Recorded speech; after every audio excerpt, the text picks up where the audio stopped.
Hey, it's Thomas Mulready from CoolCleveland.com, and we're here in front of Carnegie Hall in New York City, and we're here with Cleveland Orchestra principal flutist Joshua Smith. Thanks for meeting with us, Joshua. My pleasure, once Tom. again.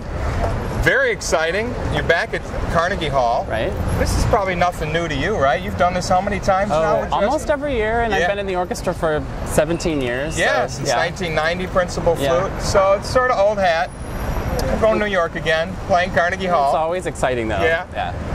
It's exciting. I hear you guys came off of a little stint in Washington, D.C. We were there for the first night of the tour. Right. Now we're here for 3 nights, and then we fly to Europe. Right. Yeah. Big European leg as well. Exactly. So we were talking about the hall, because it's quite different, Carnegie Hall, than Severance Hall, where you guys are used to playing. It is. It feels like wetter. Well, Severance Hall feels drier, if that makes any sense. Acoustically drier. It's cleaner sounding, and it's beautiful sounding here, but it's definitely a lot of reverb to get used to. Yeah, I noticed. I just sat in on a little bit of the rehearsal, and of course there wasn't a full house of people to absorb the sound, but boy, which makes a difference. It does make a difference, but you could really tell that there was quite a bit more reverb in the room. Yeah, and one of the things that's hard, especially as a wind player or who has something, exposed passages, the reverb creates a situation where you always hear yourself, no matter how softly you're playing, and so you start feeling like you have to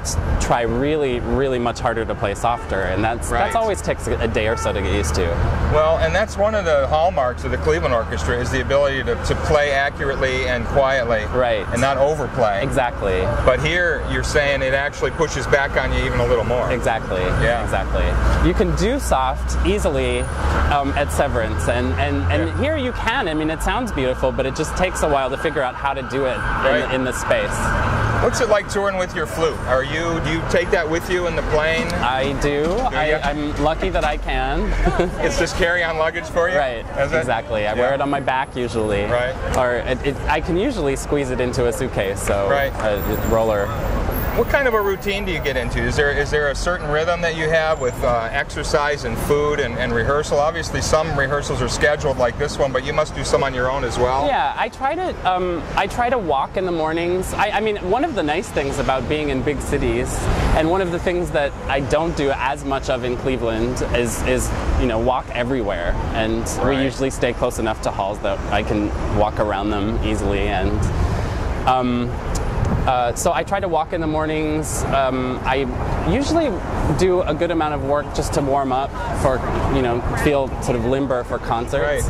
And eating is usually great, but kind of challenging, because you never know how you're going to find it or where you're going to find it. Every night, right? Yeah. But you all got to figure that out. But that's a good adventure. Does that bring you together, kind of as a group? Sure. We all get to know each other much better on tour than we do at home, because we're all just kind of in one place a lot of the time.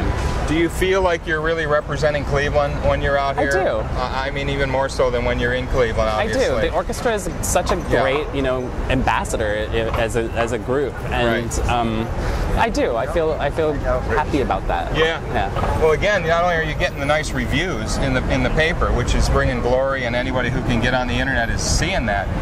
But these audiences, I understood last night, your opening night here at Carnegie Hall, you got like 4 standing ovations. Right. I mean, that's incredible. It's fun to sit there and play a concert and actually have a lot of fun doing it, and then have great audience reaction. Right. Yeah.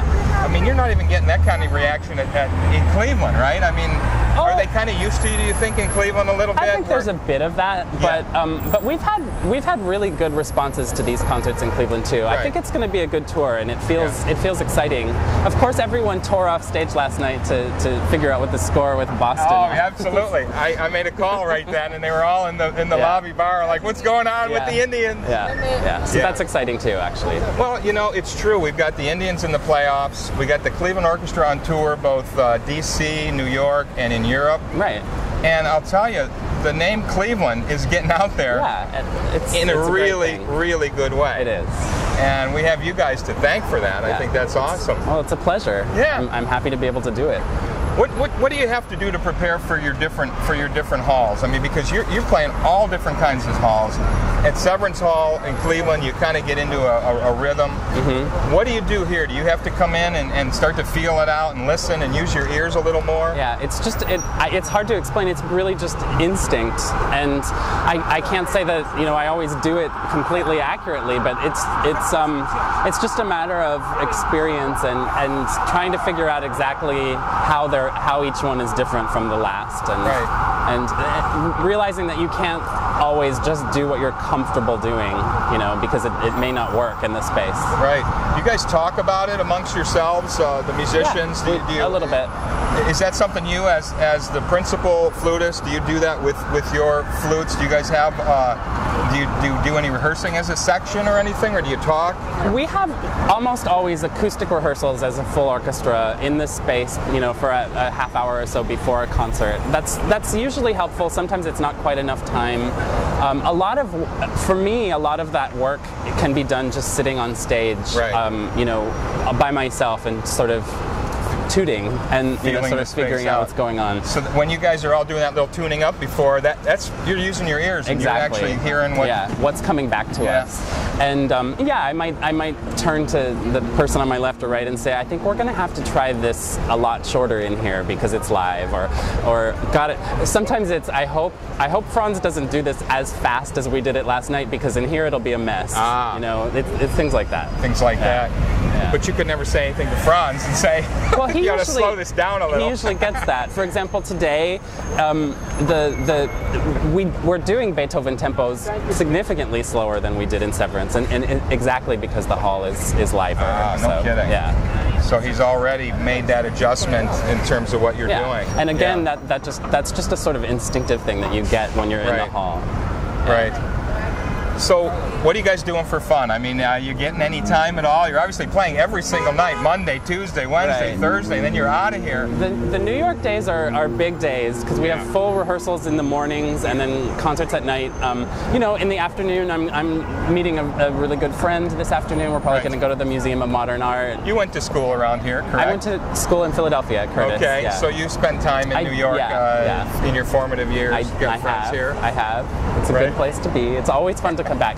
I would love to, the smart thing to do would be to say that I'll go take a nap before the concert, but I probably won't. Because it's really hard to rest in New York City. Isn't it? Even when you get out at the concert and you're all hyped up and it might be late at night, but there's so much going on. Exactly. And I know you got to get your rest too, because that's going to impact your playing and your breathing, right? Sure. It makes sense. Yeah.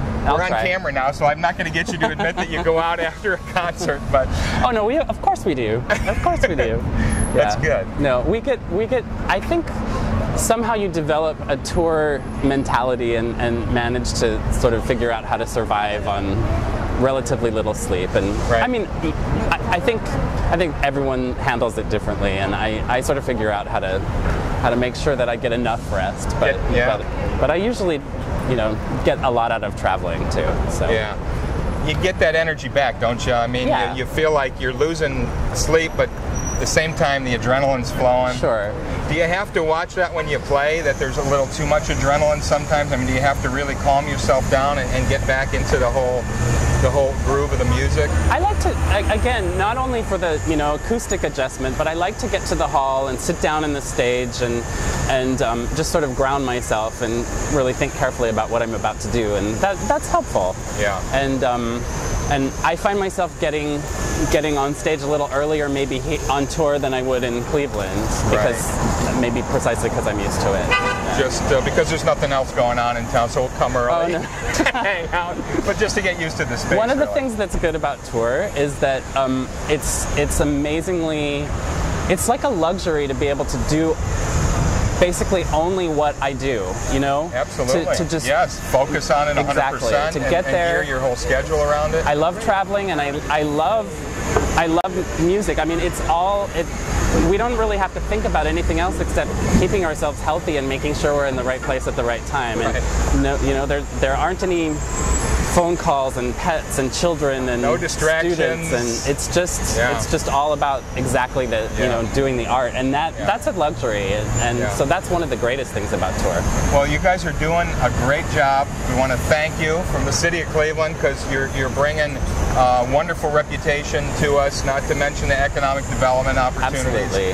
And it's great seeing you here in New York City on your triumph. Likewise. Got any favorites coming up here? Because you've been to some of these places. You're going to be at the Music Vienna and other places in Europe. Vienna's an incredible place to play.